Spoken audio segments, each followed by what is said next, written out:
Smart শহর দুর্গাপুরের রাস্তার বেহাল দশা। এলাকাবাসীর কাছে রাস্তা এখন মৃত্যুর ফাঁদ। রাস্তা বসে গেছে, ভেঙে গিয়েছে, বেরিয়ে পড়েছে লোহার রড। হুঁশ নেই পৌরসভার। রাস্তা দিয়ে পারাপার করতে ভয় পাচ্ছে এলাকাবাসী। দুর্গাপুর নগর নিগমের 43 নম্বর ওয়ার্ডের সুকান্ত পল্লী ক্যানেল পাড়ের কেউ অসুস্থ হলে মুমূর্ষু রোগীকে তড়িঘড়ি হাসপাতালে নিয়ে যেতে হলে চ্যাংদোলা করে নিয়ে যেতে হয় হাসপাতালে, কারণ অ্যাম্বুলেন্স যাওয়ার রাস্তা নেই। রাস্তা বসে গেছে। সংস্কারের পর থেকে মাঝে মধ্যেই রাস্তা বসে পড়ে। এলাকাবাসীদের অভিযোগ, খুবই নিম্নমানের সামগ্রী দিয়ে রাস্তা তৈরি হওয়ার ফলে এই অবস্থা। এলাকাবাসীরা জানান, দুর্গাপুর নগর নিগমের ইঞ্জিনিয়াররা এই রাস্তা দেখে গেছে, কিন্তু এখনো কোনো কাজ হয়নি। আমি সমীর বলছি, সুকান্ত পল্লী ক্যানেল পাড় থেকে। তো আমাদের পাড়ায় খুবই সমস্যা, রাস্তাগুলো ভেঙে গেছে, ধস নেমেছে। তো পাড়াতে কোনো অ্যাম্বুলেন্স ঢোকে না, কোনো গাড়ি ঢোকে না। তারপরে ওদিক থেকে 2-4 জন যাতায়াত করে, অনেক লোকে যাতায়াত করে এখান থেকে। ওদিকে যত ফ্যামিলি আছে সবাই যাতায়াত করে। তো একদিন একটা লোক যাচ্ছিল ভ্যান নিয়ে, ভ্যান পড়ে ভেঙে গেছে, একজনের পা ভেঙে গেছে। সে দুর্ঘটনা লেগেই আছে আমাদের পাড়াতে।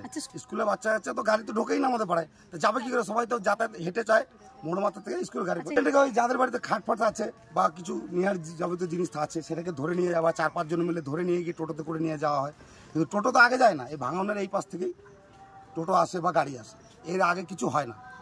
7 মাস যেমন দেখে গেছে, নেতারা মাপে নিয়ে গেছে, দেখা গেছে মাপে কাজ হয়নি। দেখবো আমরা ওই ঘুরে যাই।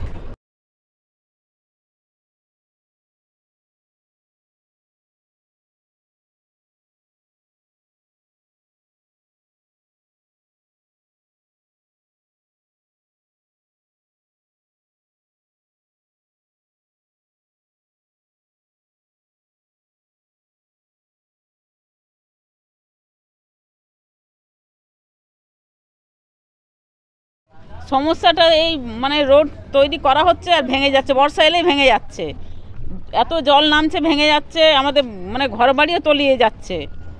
এই এত বড় ক্যানেল কি আর এত বড় থাকে নদীর মতো? এ তো নদীর মতো হয়ে গেছে। দেখুন না এই জায়গায় তো বাড়ি ছিল, সে বাড়িগুলো সব ভেঙে চলে গেছে। বেশি দিন হয় নাই, মানে এই বর্ষা, তার আগের বর্ষার আগেই হয়েছে এটা। আর এই প্রতিবার বর্ষায় ভেঙে যাচ্ছে। এরকম ভাবে যেতে হয়, জীবনের ঝুঁকি নিয়ে থাকলে ঘুরে যেতে হয়। তো রুগী মানে যেতে মারা যাবে কোনো ভরসা নেই, মানে পুরো ওই কলোনির ভিতর ঘুরে যেতে হয়। এই যে ছটে যাবো এই রাস্তায়, সে রাস্তায় রুগী নিয়ে যেতে পারি না। আমরা চাইছি আমাদের রোড ভালো হোক। খারাপই আছে, অনেকদিন হয়েছে এটা ভেঙে গেছে, 2 বার এটা নিয়ে ভেঙেছে। কেউ খোঁজ রাখে না, কি বলে কেউ খোঁজ রাখে না। আর ভোট নেওয়ার সময় নেতারা চলে আসে। কম রিক্স আছে বলুন, আপনি দেখুন, কম রিক্স আছে। সামনেই ক্যানেল, বাচ্চারা রাত্রেবেলা সাইকেল নিয়ে যাচ্ছে, কতবার মানুষ পড়ে যাচ্ছে। 2 বার তো 3 বার তো হসপিটালে ভর্তি করানো হয়েছে মানুষকে, কেউ দেখে না। ওই ছোট ছোট বাচ্চা সাইকেল নিয়ে যাচ্ছে, পড়ে যাচ্ছে। এই বিষয়ে জেলা বিজেপি নেতা চন্দ্রশেখর ব্যানার্জি বলেন, আমার উপর ব্যক্তিগত রাগ মেটাতে গিয়ে এলাকার মানুষকে বিপদের মুখে ফেলে দিচ্ছে শাসক দল। ইরিগেশন দপ্তর থেকে চিঠি দেওয়ার পরও আমি দুর্গাপুর মিউনিসিপ্যাল কর্পোরেশনের কমিশনারকেও চিঠি দিয়েছি, ইরিগেশনের এসডিও, এক্সিকিউটিভ ইঞ্জিনিয়ার, অ্যাসিস্ট্যান্ট ইঞ্জিনিয়ারকেও চিঠি দিয়েছি। তারা কেন করছেন না? রাজনৈতিকভাবে আমি যখন তৃণমূল কংগ্রেসে ছিলাম তখন এই রাস্তা তৈরির ব্যবস্থার উদ্যোগ গ্রহণ করা হয়েছিল। আমি দল পরিত্যাগ করার পর কেন সাধারণ মানুষকে হেনস্থা করা হচ্ছে, আমি জবাব দিয়ে জানতে চাইছি। ওই এলাকায় যারা বসবাস করেন, সুকান্ত পল্লী ক্যানেল পাড় এলাকা, তাই মানুষগুলো তো কোনো অপরাধ করেনি।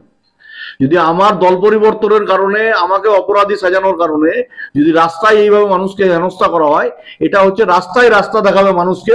আমি ওই এলাকার মানুষদেরকে নিয়ে পথ অবরোধ করতে বাধ্য হব যদি আগামী 7 দিনের মধ্যে রিপেয়ারিং এর ব্যবস্থা না করা হয়। দুর্গাপুর নগর নিগমের প্রশাসনিক মণ্ডলীর সদস্য ধর্মেন্দ্র যাদব বলেন, এখানে রাজনীতির কোনো ব্যাপার নেই, ভুল ভাবছে বিজেপি। চিন্তা ভাবনা আমাদের মাথা নেই, যারা ওগুলো করে ওরা এই কথাগুলো বলে। আমরা কিন্তু মামাটি মানুষের সরকার, বুথে বুথে কাজ হবে খুবই তাড়াতাড়ি।